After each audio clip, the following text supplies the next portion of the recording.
Alright, we are now live. Can you see me? You can't see me because I'm not there yet. Alright, hi, good evening. My name is Kim. Welcome to Posgi Live. We'll be talking about marketing, how brands and businesses marketing we have look at the marketing in a different level.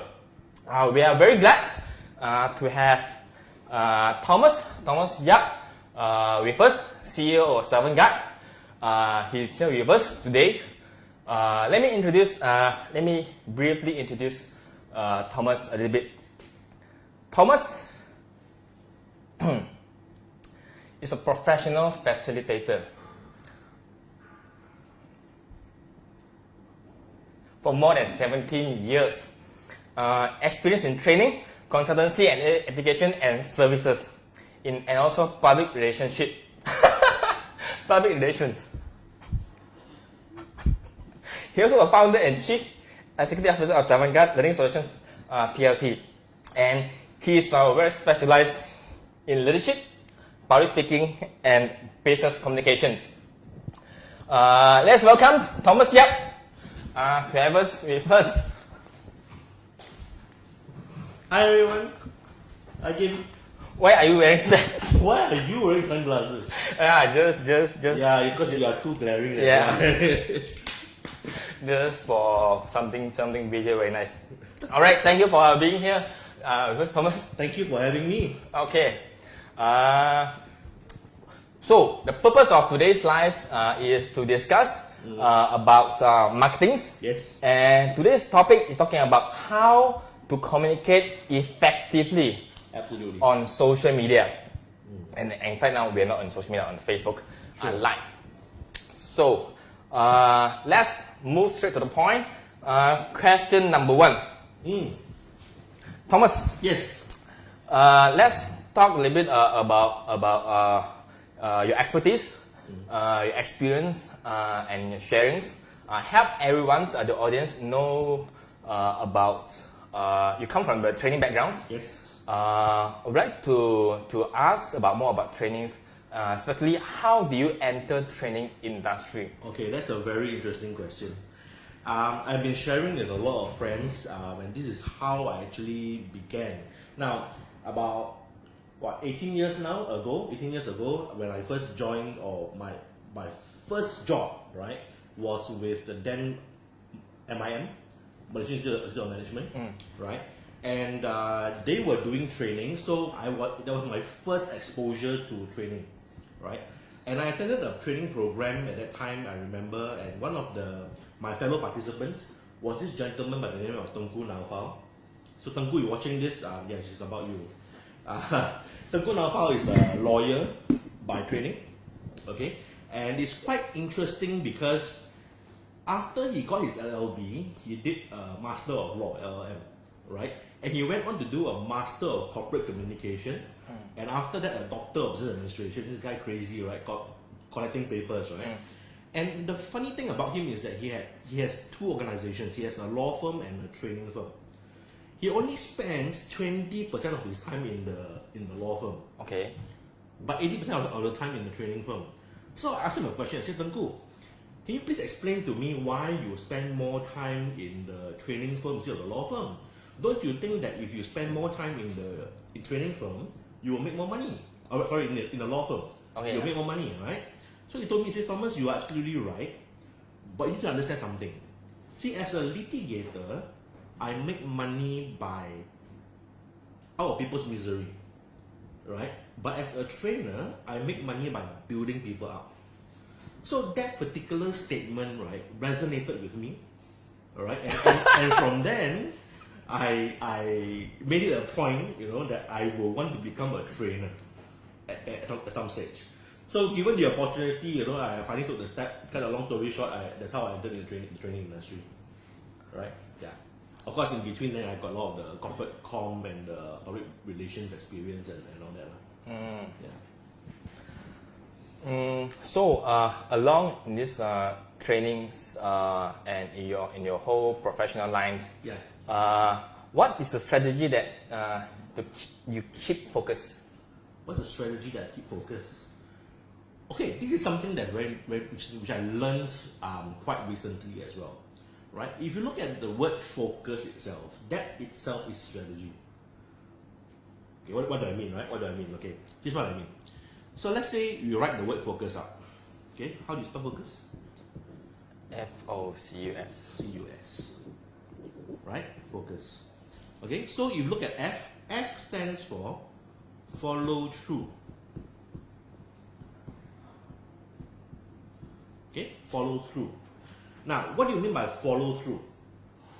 You see, we are so used to the term follow up. See, so when your boss tells you, okay, Kim, please follow up with this particular lead. Then what do? You pick up the phone, you call, and then what you get nombor yang anda dial terdalam perkhidmatan, correct? Put on the phone. Then when the boss asks you, Kim, do you follow up? Say yes, boss, follow up already. No answer. That's follow up. But what do you mean by follow through? Follow through is consistent follow up. Meaning, you try and you try and you try until you get an answer. Does that mean follow ups? No, continuously following up until you get an answer. So it's not just a once off, right? So you follow through, means you finally get an answer. So if you call the office, no answer, call the mobile phone. Call mobile phone, no answer, send message. Message, no answer, send WhatsApp. WhatsApp, no response, send email. Email, no response, go to the office, look for the alert. Okay. Right? That's called follow through. Okay. Alright, so eventually you get an answer. That's called following through. So we need to learn to follow through. Okay? What does OC stand for? OC stands for on course. Okay, on course. Right? Are you familiar with race horses? You know about race horses, right? I know about horses. Okay, but the horses that go for racing? I know about horse that go racing. Okay, cool. That's all. Okay, that's good enough. Right, so when the horses go for races, right? When they are born, the moment the horse is born, the trainer will take a look at that horse, one look at the horse. The trainer or The trainer. The trainer. Right, they will look at one look at the horse, and they will know whether it is a champion horse or not, just by the structure and the body build, right? So then, when it's trained to be a horse, a racehorse, trained to be a racehorse, not horse, trained to be a racehorse, right? It is trained to be sensitive to two things. Okay. The first thing is, it is trained to be sensitive to the sound of the gun, because the moment he hears the gun go off, he knows that the doors will open and he has to run. Right? That's the first thing. The second thing is that he was trained to only stop when he reaches the finishing line. So then you notice that the racehorse have got blinders, right? That's to stop them from looking left or right, to focus, right, on that, to be on course. Okay. Okay? Have you seen horses when they're racing, then one horse trips and falls? Right? If the horse trips and falls, do you think this horse will actually stop and say, hey, are you okay or not? It won't. It will continue running, right? Because it is trained to remain on course. So the moment we start to get distracted, we will go off course. Okay. So we need to learn like to be the racehorse, to be on course. Right? So that's OC. Right? So US, what's US? Not United States, until success. Right? So until success. Right? So what we need to do is to be able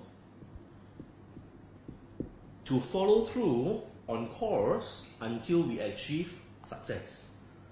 So what is success?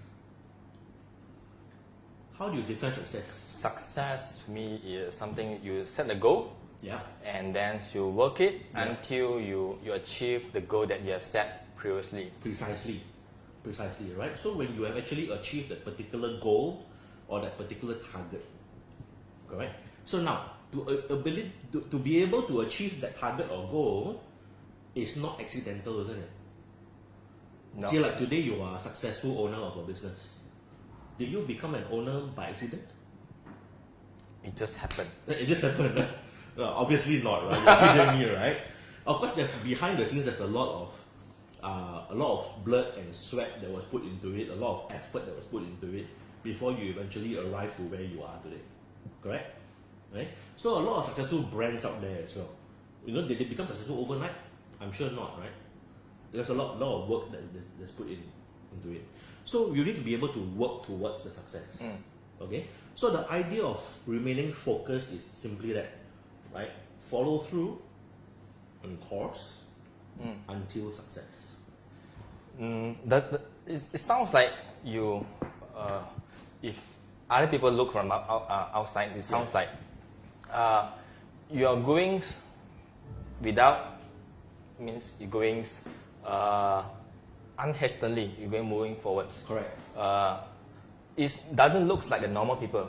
Doesn't look like normal people. Of course, because successful people are extraordinary, they are not ordinary. You agree? You don't? The question would be, why do I want to be extraordinary? Why don't I be just normal people? Well, that's the question. Then the question that back to you would be, do you want to be successful? So if you just want to be, okay, I just want to be normal, I want to be just an ordinary person, right? Then you have a choice to make each morning, right? When you wake up in the morning, you can choose to say, today I just want to chill and relax and not go and want to do anything. Because as a business owner like you and me, there's nobody to push us really, right? We're not answerable to anybody. We're probably only answerable to our bank account, correct? Yeah? So if nobody pushes us, then we can just wake up in the morning and say, okay, I want to be lazy today. And that's it, right? It's not going to happen. But will you succeed? That's the other question, right? And then I've learned this from my recent employment when I was working my ex-boss.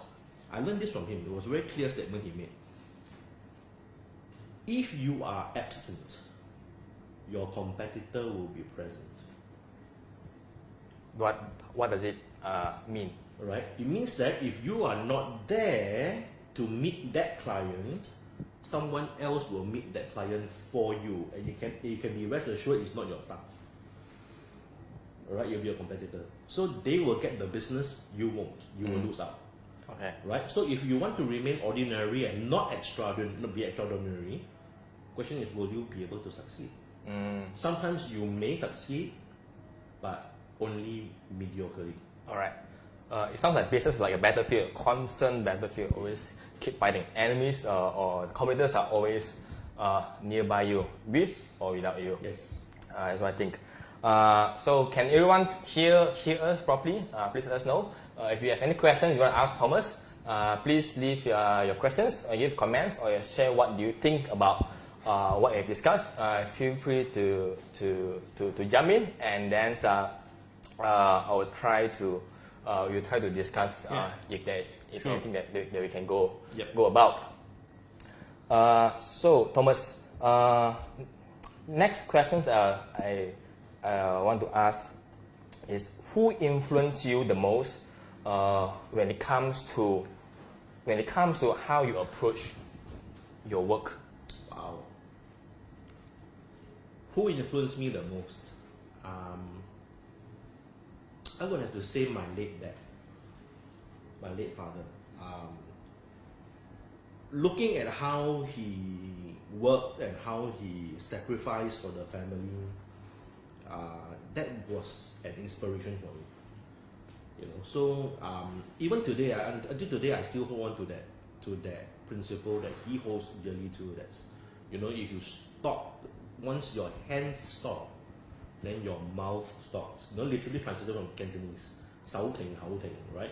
Basically, if you stop working, then you stop feeding yourself. That's what it means, right? And he would constantly look for things to do. He won't sit around being idle, right?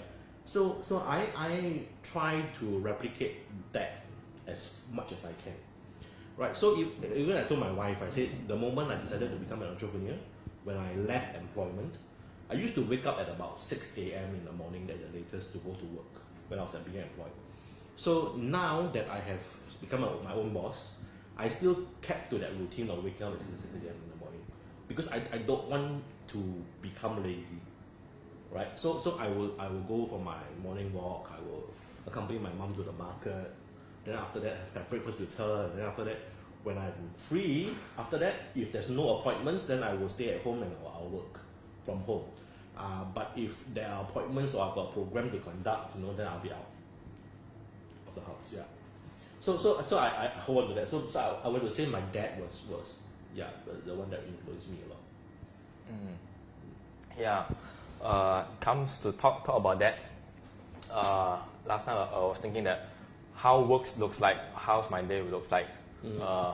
Wake up at a time that's anytime, and then don't have to work. The food just comes. Can be Western, Asian, Japanese, burger. So sounds like a plan that I had. But then as time goes by, it seems like it's a different case. Scenario altogether, right? Yeah. Thanks for sharing, Thomas. Pleasure. Yeah. We talked about the who influenced you. What's a book that you always recommend? Book, okay. And why? Interestingly enough, just before I came, as I was reading a book. I'm actually currently reading 2 books, right? So if you see these 2 books, Jack Ma has been my mentor. He doesn't know it yet, but he's my mentor. So I've been reading a lot about him and some of the practices, his principles. I find him very inspiring. So this is a very good book to read about Jack Ma. It's inspiring to see how he started from nothing, and then how through sheer determination he was able to actually achieve what he wanted, right? And he was a visionary. He was a very, very visionary person. He saw the benefits of the internet way before a lot of people did.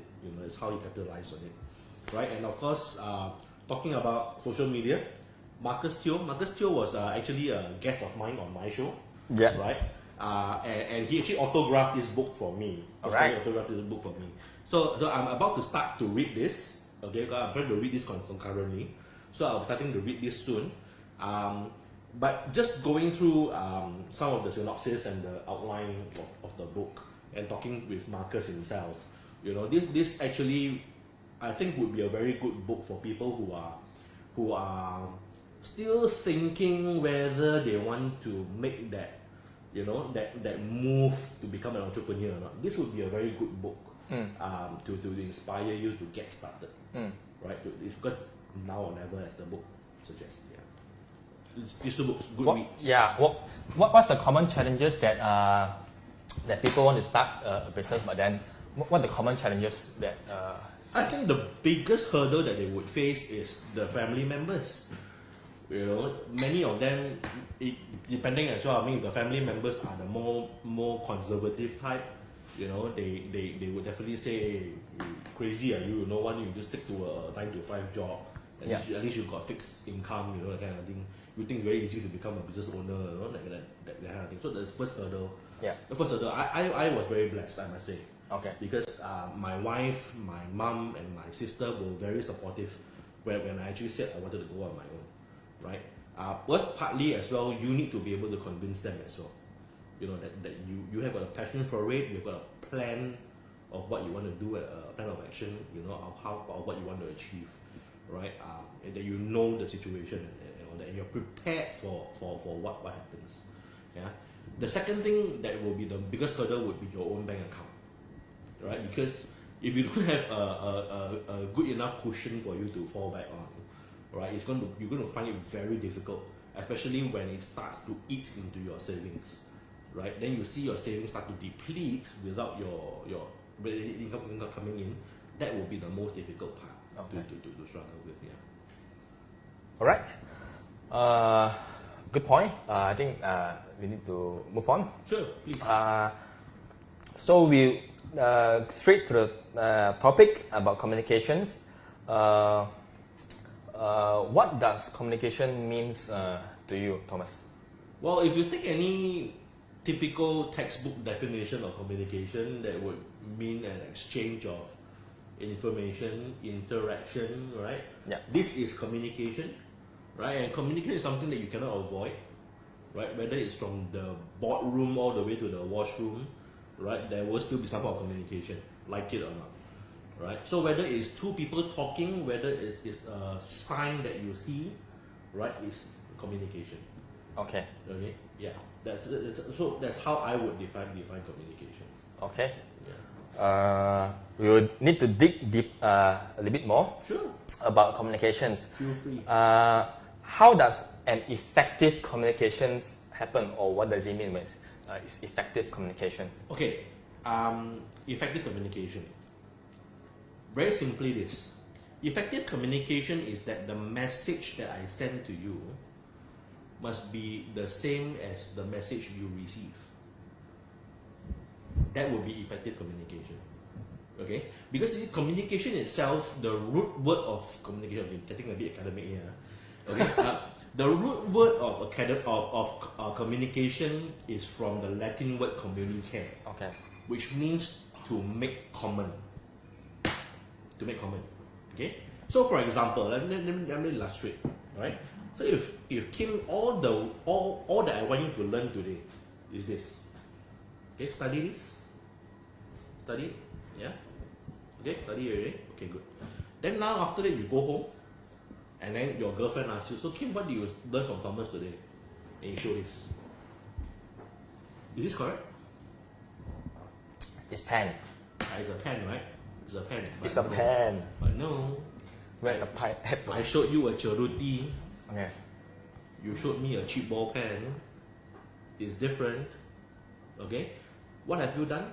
You have effectively miscommunicated, because what I sent to you is now no longer common with what you have received. Right? So this is a communication breakdown.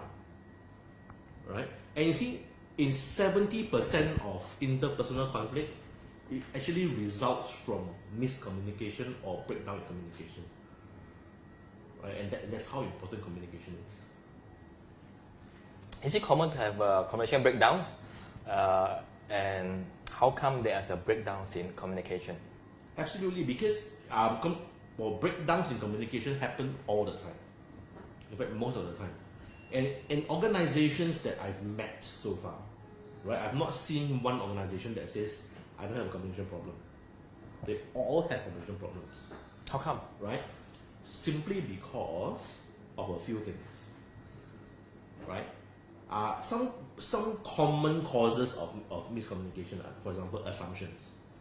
Right? We like to assume things. And that's the general character of human beings. Like to assume. Just because your experience was like this, you think that other people's experience are the same. Okay? Okay, let me illustrate. Right? Have you met very intelligent people before? Always. Always, right? Now, the intelligent people, because they are so intelligent, to them, certain things are very simple. So when they talk to someone who is less intelligent than them, who cannot get the principle fast as they can, they become very frustrated. Yeah. Right? Because to them, it's so simple, why can't you understand? I always understand things very slowly. Yeah, well, same thing with me, right? So when they become frustrated, then breakdown in communication happens, right? Because they are assuming that the other person has equal knowledge and intellect as the person does. Okay. So assumption is one. Two, emotions. Okay. So remember, this intelligent guy is now frustrated. Yeah. So when he's frustrated, whatever he communicates is always clouded by emotion. Right? Yeah. When he's clouded by emotion, somebody may be able to may say something that he or she will regret later. Because now you are no longer thinking logically, you are being driven by emotion. Okay? And you may say things that you don't really mean. Okay, number one. And number two, you may actually use information that may not be factual. Okay. Just to prove your point and just to show that you are right. Yeah. So you may lie a little bit, you may twist facts a little bit to your advantage, right? So just so you can show them I'm right. Okay. That's emotion. Okay. The third most common thing is prejudice. Okay. People tend to have a bit of a prejudice, biasness, right? Biasness towards certain things. So when you're biased towards certain things, the way you communicate will actually be affected by it. Yeah. So that's the three common causes of miscommunication. But on an organizational platform, a corporate platform, what are the three things? I always believe in the three T's, right? The three T's, okay? Not because my name is Thomas, okay? But three T's. What are the three T's? Transparency, teamwork, and trust. Right? Because there's a lack of transparency most of the time, you see a very high turnover in organizations. Okay? The people at the bottom level feel that the people at the top are hiding information from them. So they feel, hey, I can't trust you because you're not transparent with me and all that.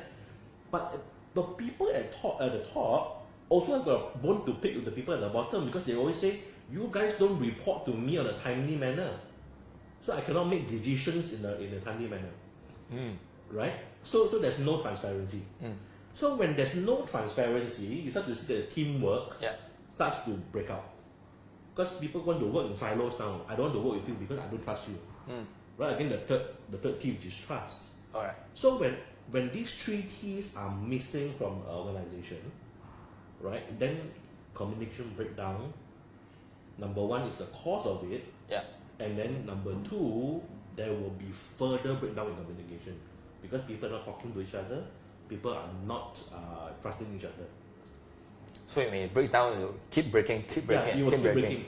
Back to you mentioned just now about, I'm wondering about intelligent people. Yeah. Why do they get frustrated and how come they're driven by emotional? Okay, that one has to be a psychological thing already. Okay, I don't think it's very relevant for today's topic. But having said that, I will just very quickly try to answer the question. Yeah. And it's just a psyche, right? Yeah. So if I'm intelligent, if I am high intellect, right? Yeah. I can understand concepts very easily. Okay. But when I speak as if you can think at my level. Alright. So that means someone who is not thinking at my level will not understand me. Yeah. Correct? So when that person doesn't understand me, I will get frustrated. Okay. Right? Because I'm trying to explain to you, you don't understand, but why is it that I can understand it and you can't understand it? What's so difficult? Okay. So then I become frustrated. And as the frustration builds, right, emotions get set in. Okay. Right? So when emotions will then start to overtake my logic. Alright. We can find out more, a little bit more. Yeah. Feel free to ask questions if there's any. I think there's very interesting questions. So, Thomas, tell me about marketings. You talk about communications. What about marketings? Yeah, it's interesting you mentioned about marketing because not only I both corporate communication background as well as marketing background. And today we're talking about social media, so I suppose that's how digital marketing will come into play, right? Marketing, what I like to define marketing as is simply this: creating awareness. And I personally get very frustrated when people equate marketing with sales. They always think, a lot of people think that marketing and sales are the one and the same function. They are not. They are not. I keep explaining to people, marketing is different from sales. So when I do sales, I'm not doing marketing. And when I'm doing marketing, I'm not doing sales. Right? Marketing drives sales. Okay? So what do I mean by that?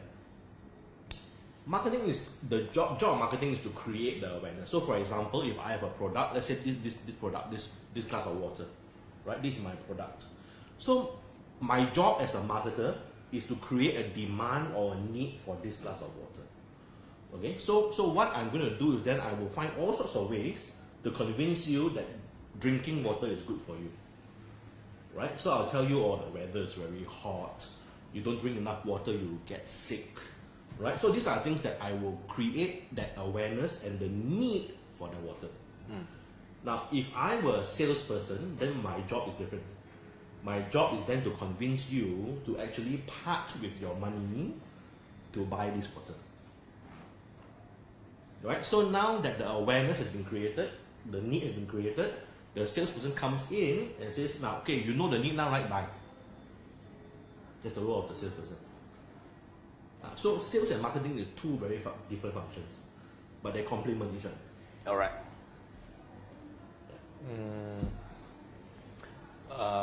Okay. Okay. I don't know. You seem very thoughtful. What do our audience say?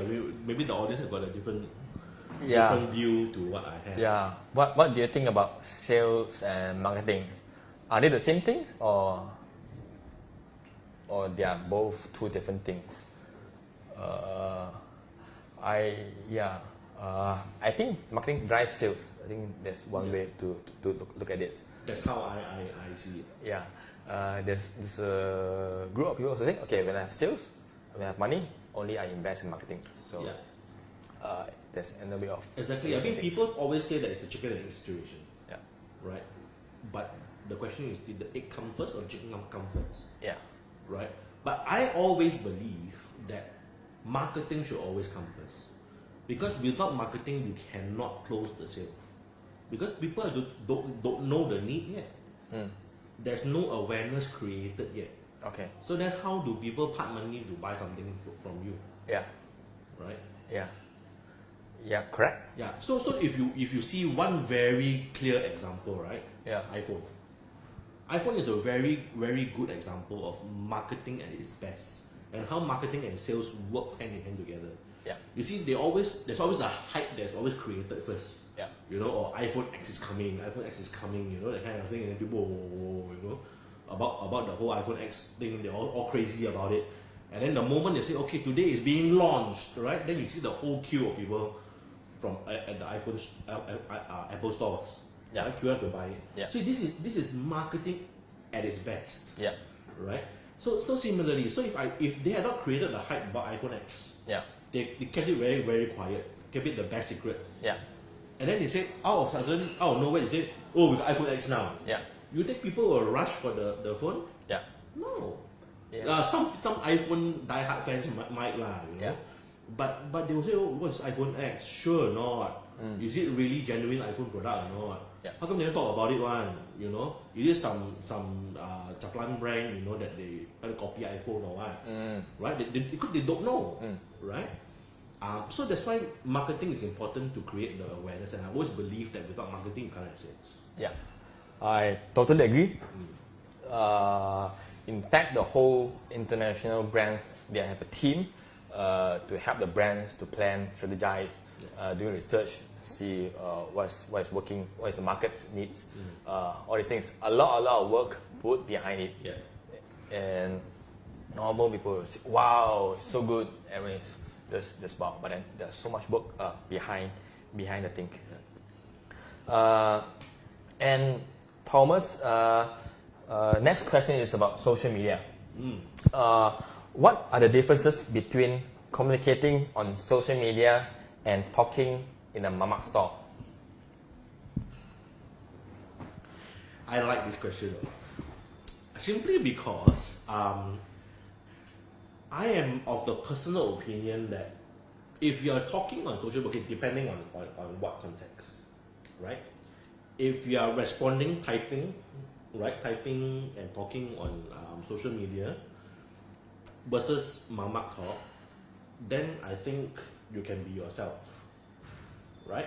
But having said that, if this is a live show like this, okay, I would say that you need to be careful of your points. People will tend to be more conscious about, you know, how they carry themselves, how they talk. Like for example, the English I'm using now is very prim and proper. I don't talk like this at the mamak store with my friends, right? So there's a difference between talking on social media as opposed to mamak talk, right? That's my personal opinion. What difference will it make if I bring mamak's ways to social media?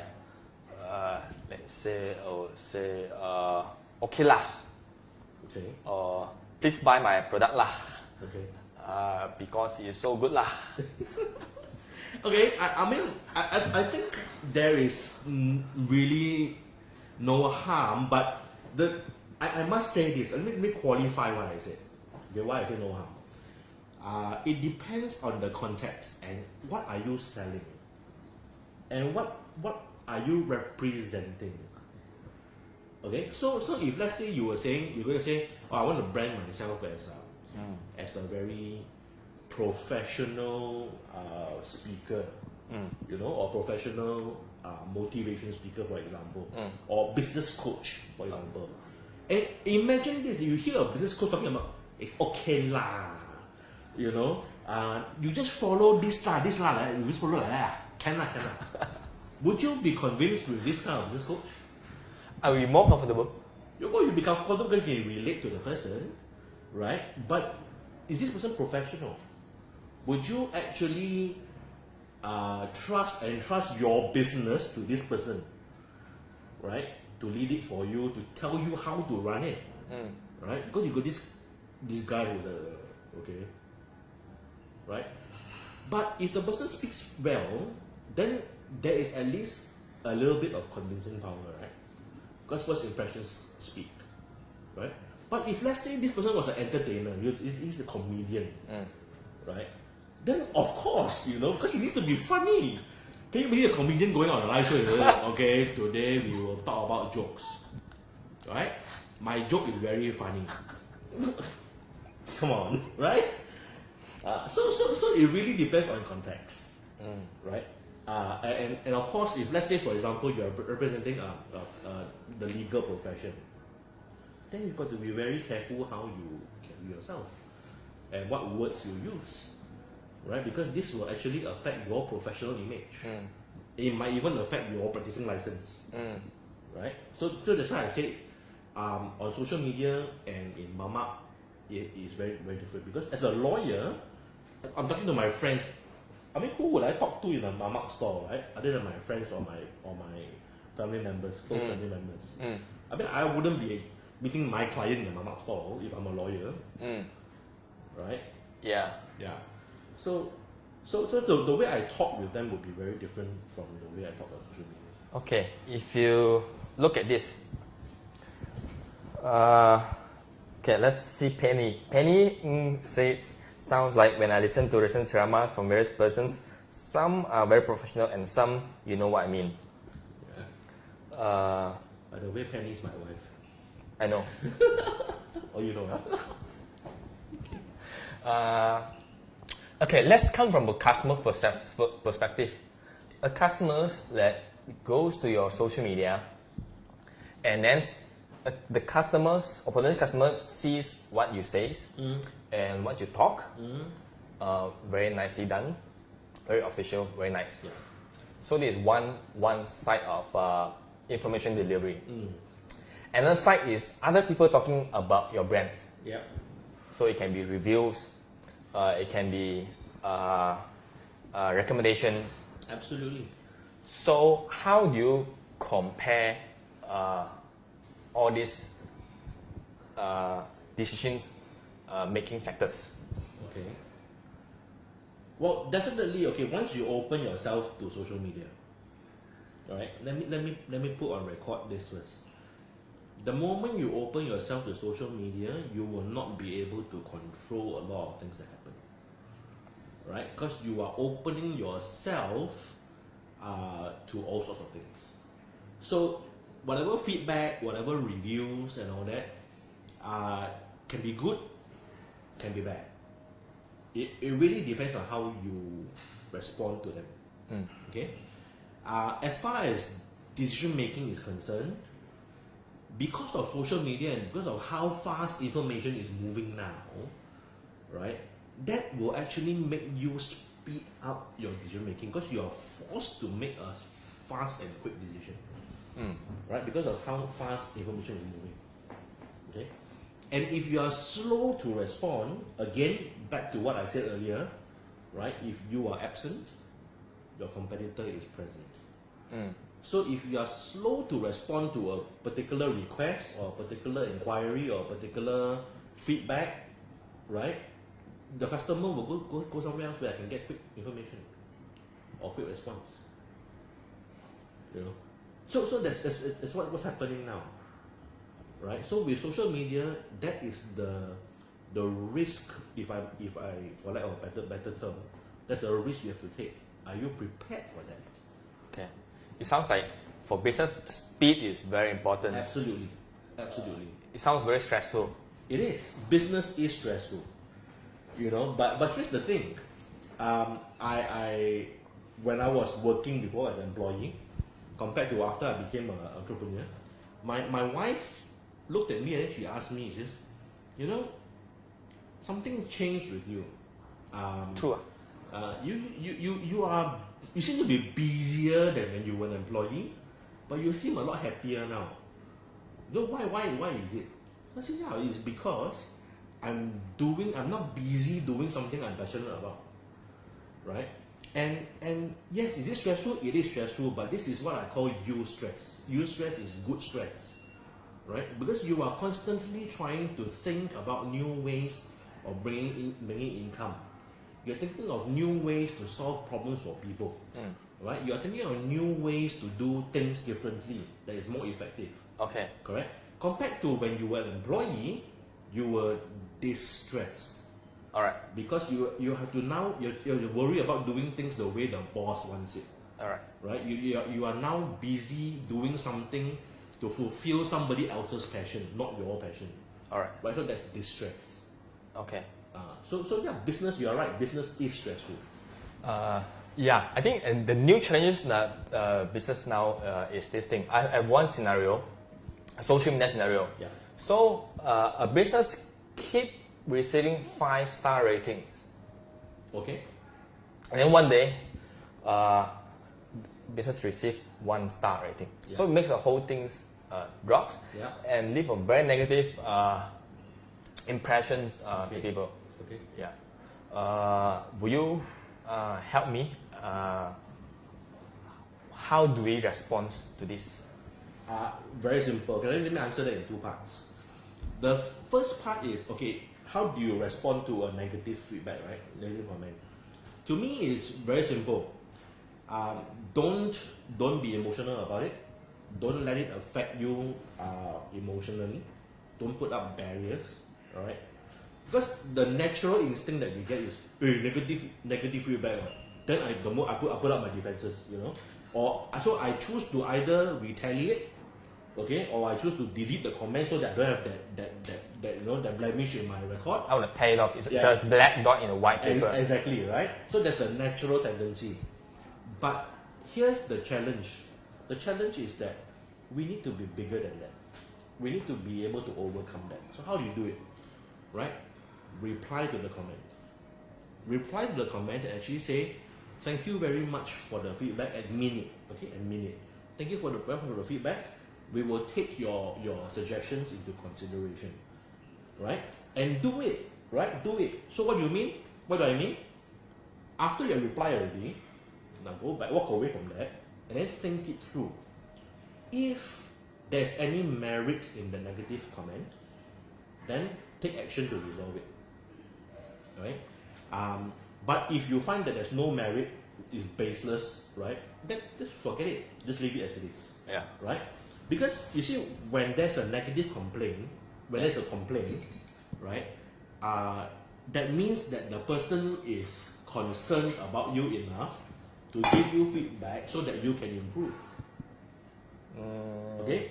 That is the positive way of looking at it, lah. You know, Alright. There are some people who are just being malicious, right? And just want to give you problems, right?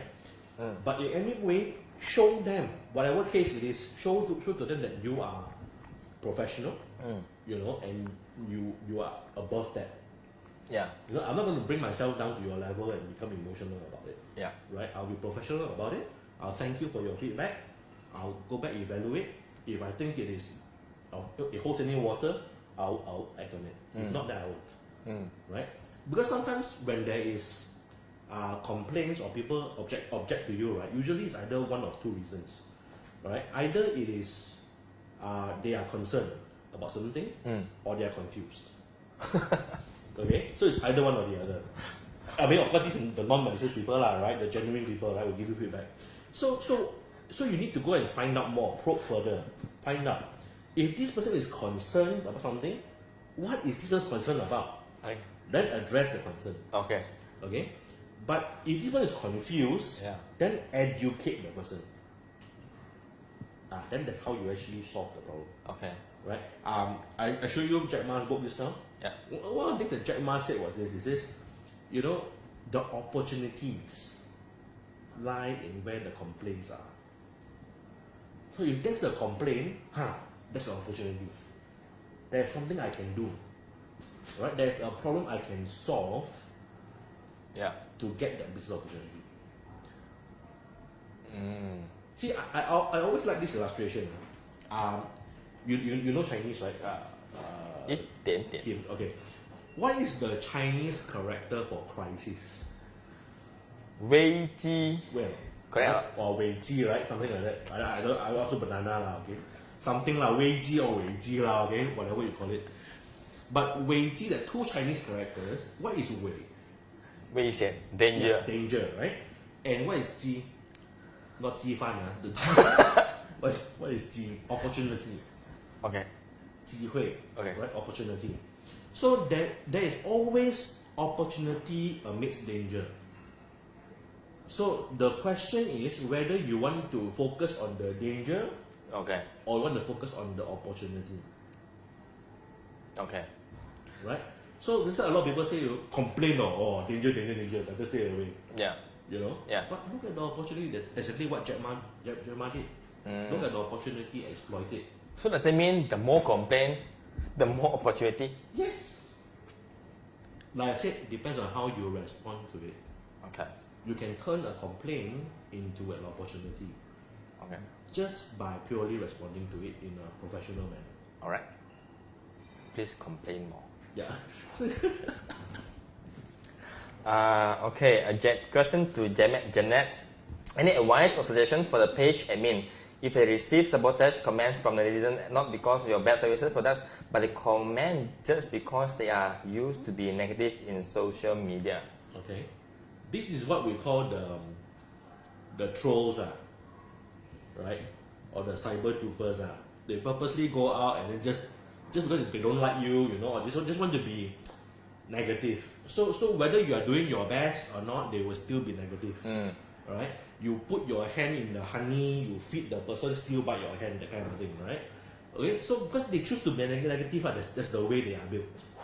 Right? So the best way to respond to them, is very simple. Just thank them and don't focus on the negatives.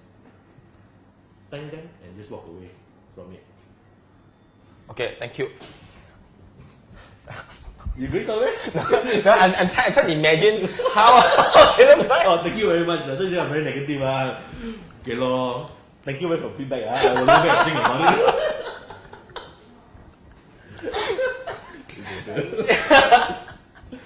I'm going to visualize. I think it's a good question from Janet. Yeah. I think it's worth thinking. Yeah.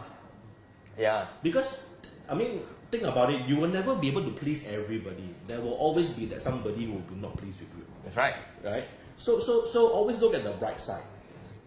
If you have 59 reviews, right? Of that 59 reviews, you only have one bad review. Yeah. Okay. And imagine these reviews are published publicly. Yeah. So people can actually see your review. For example, in a restaurant like this, right? TripAdvisor, for example, is a very good platform.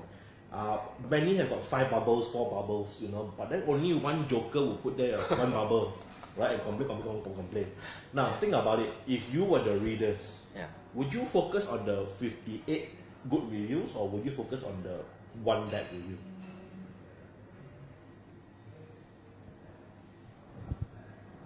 I don't know. I know. Your decision, audience. Yeah. Think about it. Yeah. Feel free to give comments and see what do you think. And do you have any better suggestions or see how it can work? Whatever, feel free to comment. I think it's a good point. Yeah, I think it's not easy, but Yeah. All right. Okay, let's talk about brand communications. But really good answer. Really good answer. Appreciate much. Thank you. Thank you. Yeah. I'm glad. Yeah, I just trying to pull your leg. Okay. Not trying to make you feel so good. So talk about brand communication 10 years ago and brand communications today. Is there any difference? If it is, well, or what are they? I wouldn't even go so far back as 10 years ago. I mean, even look at 2 or 3 years ago. Brand communication has evolved. And definitely, what has changed is really the landscape that has changed, right? Of course, we mentioned social media. So the moment social media made its entrance, we've opened up so many frontiers.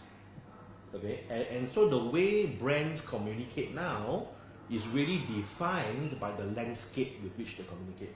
You see, 2-3 years ago, even 5 years ago, people communicated through traditional media, right? They would spend millions of advertising budget on newspaper ads, on TV ads, on radio ads, that kind of thing, right?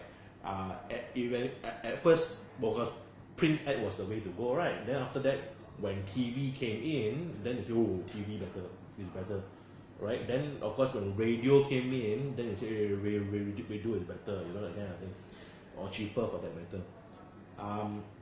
But now with social media, it can be so much lower cost, right? To use social media as a platform to communicate your brand, and you get a wider reach, right? So people tend to go for social media nowadays, and looking at the general audience of who uses social media, people will tend to actually tailor how they communicate their brands to this segment of people, right?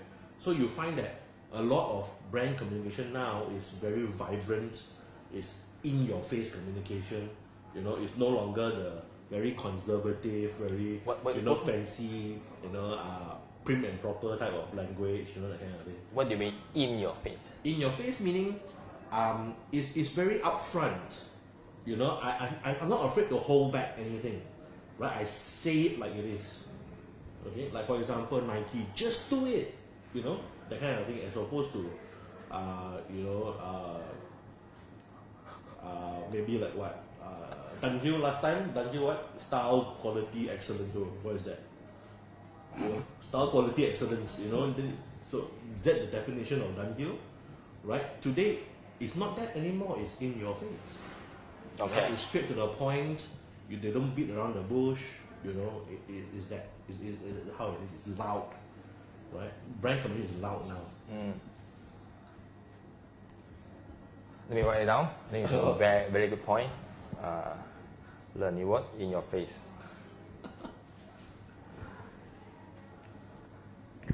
Okay, you talk about communications and talk about why is there a move towards social media and makes it so hot and everybody is social media. What makes the move and what is the secret to have a good communication on social media? Great. Interesting that you brought it up. Let me talk about why social media is gaining popularity nowadays. Okay, it started off with our Gen Ys.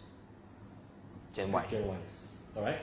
Now, in today's society at large, and in most organizations, you will see 4 generations of people. Right? 4 generations. In the traditional group, those probably in their late 60s, 70s, even maybe early 80s. Of course, now our PM also 90s, right? So the traditional group, right? They would probably be at top management level. They would probably be at board level, right? That kind of level in the organization. And then you've got the next group, which are the baby boomers, right? Baby boomers will be people in their mid 50s, maybe mid 50s to their late 60s, early 70s, right? That the generation of people. And then Gen X would be people like myself, okay?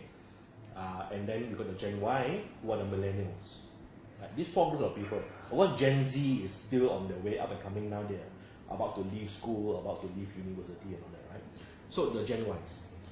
Now, we need to understand the different ways that these different generations communicate. Okay? So, in the traditional group, right, they would prefer face-to-face communication. Yeah. Right? You talk to your grandparents and all that, they would rather see you face-to-face. Please come and see me. Exactly, right? They don't want to talk to you on the phone or email or that kind of thing. Come and see me, right? Why? Because these people have lived through 2 wars, 2 world wars, right? They don't trust people easily. They've gone through a lot of hardship. They don't trust people easily, and they want to actually see your facial expression, whether you really understand me or not. So I want to see you, and I want to see whether you're lying to me or not. Okay, that's the group. That's how they are. So they prefer this face-to-face communication, right? The baby boomers. Why are they called baby boomers to begin with? You know why? Why? Wild guess? Okay, I'll tell you why. Very interesting. These are babies that were born after World War II. Right? So why? Because before the war, or as the war was approaching, governments were telling all the people, hey, don't give birth. Don't give birth. War coming. Very uncertain, okay? Don't get the babies. Then after the war was over, right?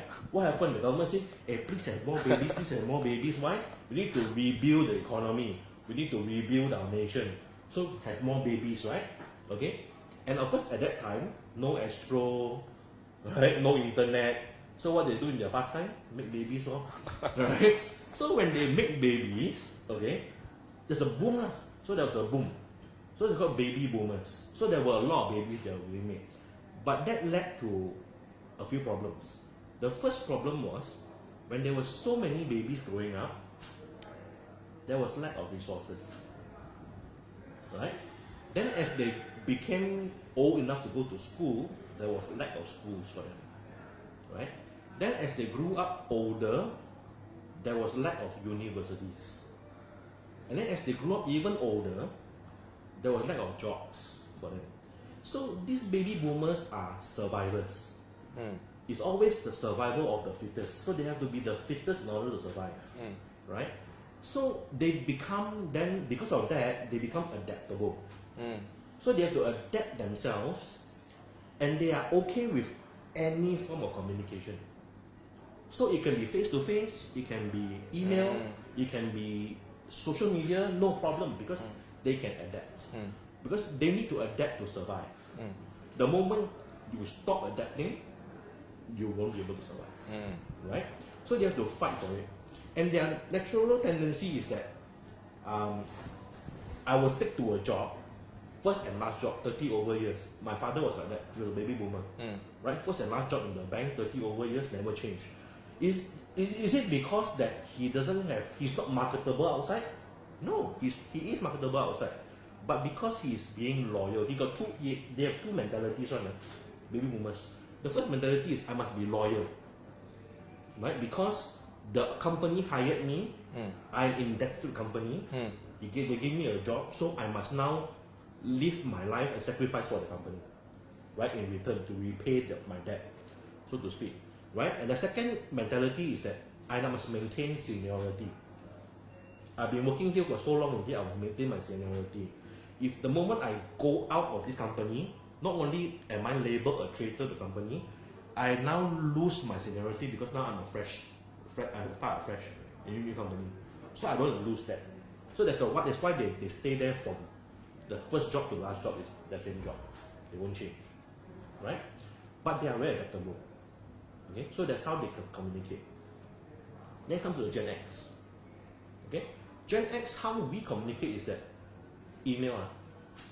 Everything is email. Then you will say, Thomas, but we also use social media. What? So yes, but social media is only for our friends.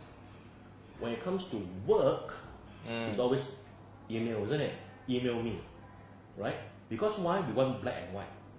Don't talk on the phone, email me. Talk on the phone, so never mind. After a phone conversation, please email me your summary of what we talk about, right? And then email also, right? Email to my work email, not personal email, correct or not? That's the Gen X mentality. And CC. Exactly, and CC, cover carton, right?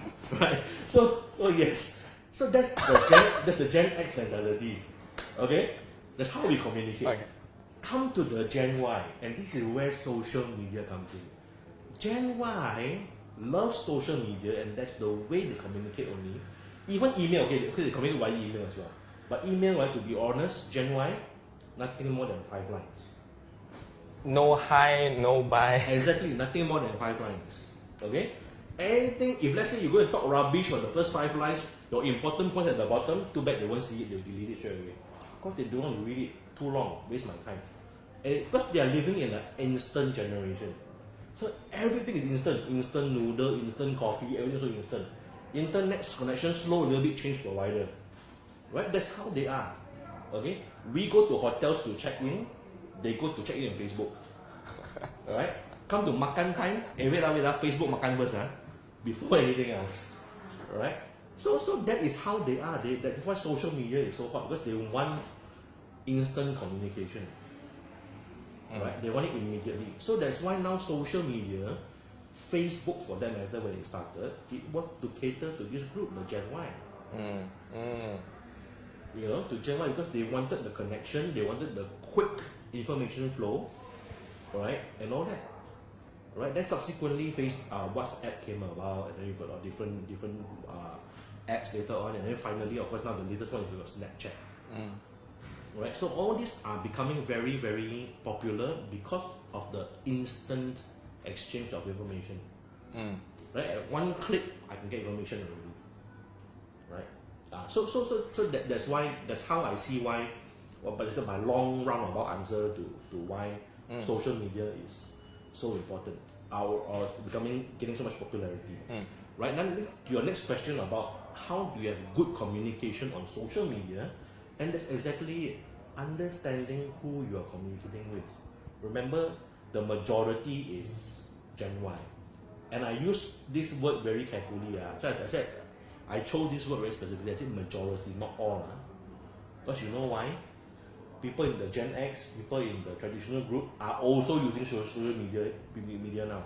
You know, a few years back, I bought a phone for my mom. My mom is 76 years old. I bought a phone for my mom. Kena scolding. Why no camera, man? Okay, they still use camera, okay? And my mom now is more active on social media than I am. Okay. Alright, she's got a Facebook account, she's got Instagram account, okay?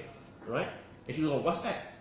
Right? So these people are also on social media.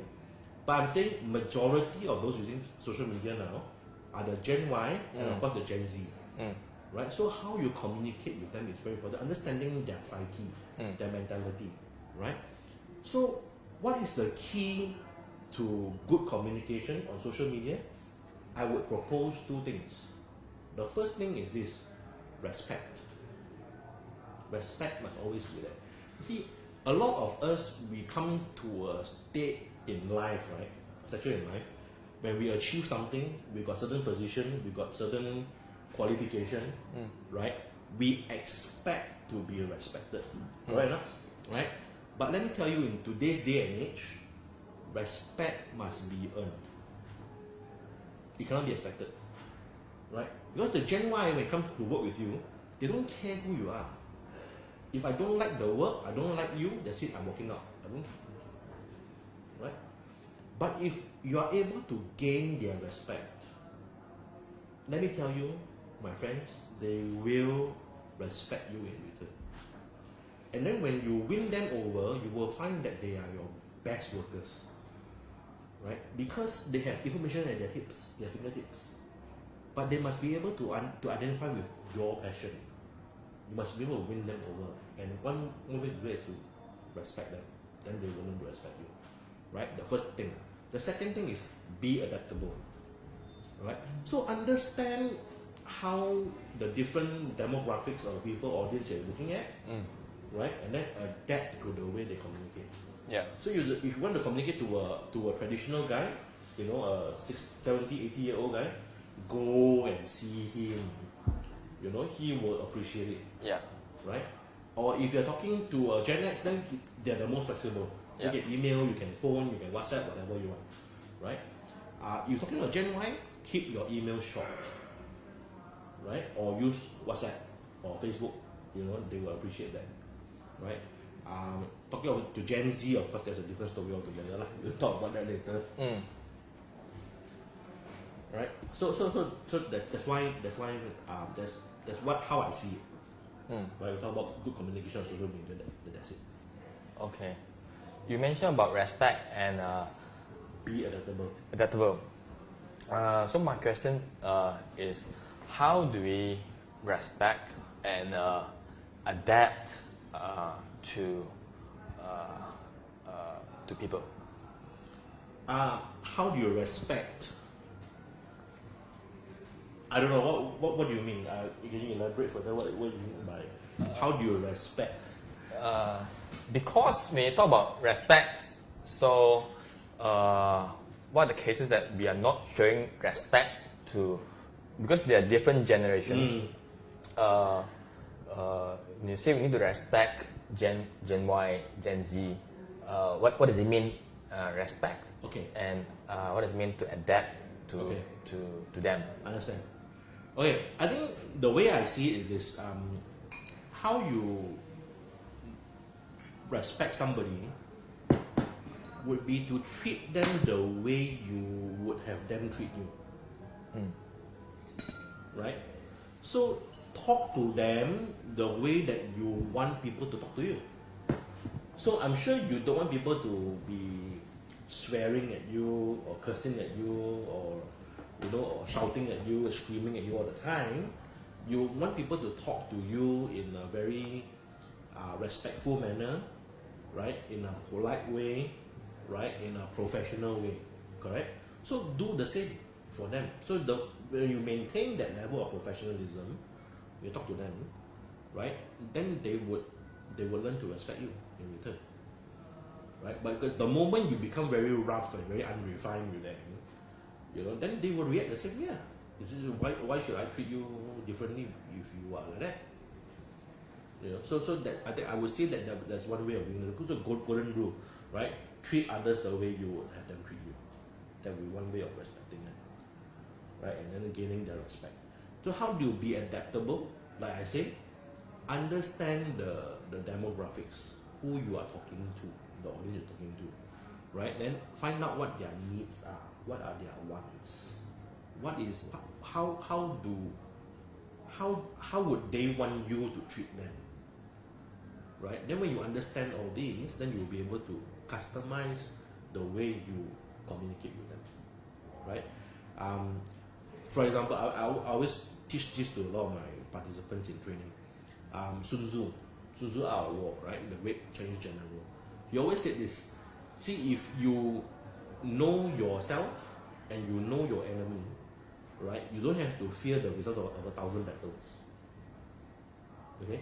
It's the same thing, same principle that you apply. Who's your enemy in this case?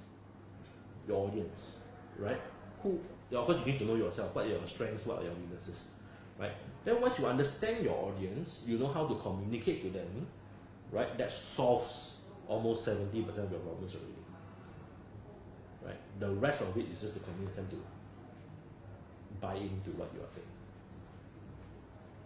All right, thanks for sharing.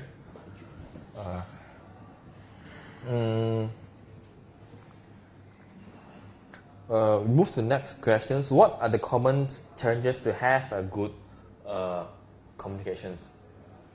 What are the common challenges to good communication? Yeah, so like I mentioned earlier, assumptions, prejudice, emotions, these are all common challenges to communication. I suppose, like, to be on a more practical side, maybe language as well. Okay. Language would be a challenge for effective or good communication, because different people think with different languages. You realize that? Yeah. So if you are, let's say, Chinese educated, you will probably think in Chinese or in Mandarin, and then do a direct translation into English. Yeah. Right? Now, when you do that, the result of the translation will not carry the same effect as your original sentence in Mandarin or Chinese. Okay? So that affects communication already. Okay? Same thing with a lot of different languages. I mean, even English and Malay, English with Spanish or English with French or German with Japanese. It's the same thing because we think in the language that we were trained in, and then we do a direct translation in English. So that affects method of communication, right? So that language will be one of the barriers as well. Okay. Great. Patients responded that patients agree with you. Respect is very important element on social media, but unfortunately, I see it is losing on social media. There are people who respond rudely to posts on social media, and some may even start attacking others. Yeah. Can you explain their intention or the reasons behind? Okay. I won't be able to speak on their behalf because I don't know what they are thinking, but I can comment on some possible scenarios, right? The possibility is that some of them, like I said, back to what I told you, right? When there are complaints or negative feedback, it's either one of two things: either they are concerned about something or they are confused, right? So if they are confused, then educate them and tell them what you really mean, right? So that they understand you better. Okay. Right? But never respond with emotions. Don't be emotional about it, right? And of course, if they are concerned about something, that something is concerning them, then address the concern. What's the concern? Are you concerned that I am talking about an issue that you are sensitive about? Are you concerned that I touching on a topic that hurts you, right? What is he concerned about? So if that's the concern, then okay, fine. I'll stop talking about it if you want, right? But then again, there's the other group which I said, who are just there because they are just malicious. They just want to be negative. They just want to give you a hard time, right? So to me, it's very simple, right? If it's not work related, it's not your company customers complaining about you, then don't even entertain those comments. Just work. Because the more you entertain them, the more you are feeding their intention to disturb you. Remember when we were young, right? Our parents would always tell you, you complain, say, hey, Jie always bully me or Koko always bully me, Think what they tell you. Don't bother about them, Walk away, don't bother about them. Then they won't find it interesting to bother you anymore. Right? Because the moment you respond and you throw a tantrum or you cry or whatever, right? All the more they will want to go and disturb you, and all the more they want to pester you, because that's what they want to see. Because that's what's entertaining them, right? So when they give you all this rude feedback and all that on social media, right? Ignore them. Because once you ignore them, they will nothing else to be entertained about. They will stop. All right. Thank you for sharing, Thomas. It's I think a pleasure. we have a lot good points. I think we can wrap it up. Sure. And then we call it a night. Okay. So I've learned a few things. You need to be on social media. Brands need to be allowed, say in your face, and also we need to show respect and also be adaptable in their to the people that. Well, let me just correct that. It's not it needs to be in your face or it needs to be loud. It's just that generally social media is loud and in your face. Yeah. Yeah, that's what's happening now. Okay. But again, it depends on who your audience is. So, yeah. Okay. Let me try to rephrase it. But it's a good point. Thanks for correcting. It's very important. That's what generally is happening in social media. It's loud and they speak the message in your face. Yeah. That's right. Yep. And also respect and also be adaptable. All right, so I think it's a good point. Thank you so much to be with us. Thank you. Talking about all these topics. Thanks for having me. Okay. Please, if you have any questions, please feel free to comment or PM Thomas or me. Even then we can discuss further. Or if you have questions, we can bring up. If you have any interesting more topics that you want to talk more about, you can have it on the next live discussions. Thank you so much for watching this. That's all. Thank you. Thank you. See you. Good night.